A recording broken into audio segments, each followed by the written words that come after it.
Welcome to Celeb Scene Central.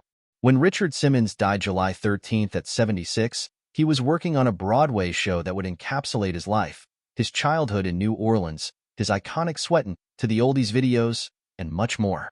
In his final interview with People just 2 days before he died of natural causes, Simmons asked to read a passage of the Broadway show to the reporter. "How do you deal with loss? It takes a toll on your heart," he read.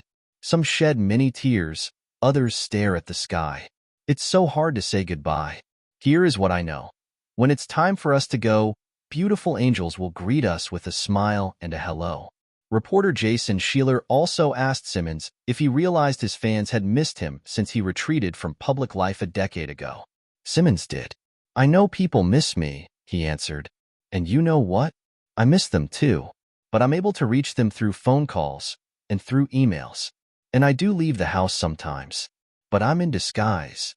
Simmons was once ubiquitous, after coming to prominence in the 80s, with his popular aerobic workouts that were meant for anyone to do, regardless of fitness level.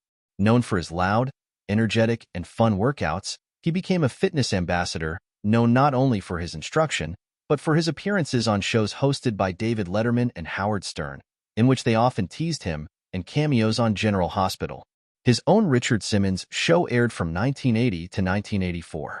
According to the AP, when asked if he tried to motivate people by being silly, Simmons said, "I think there's a time to be serious and a time to be silly.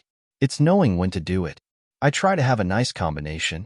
Being silly cures depression. It catches people off guard and makes them think. But in between that silliness is a lot of seriousness that makes sense.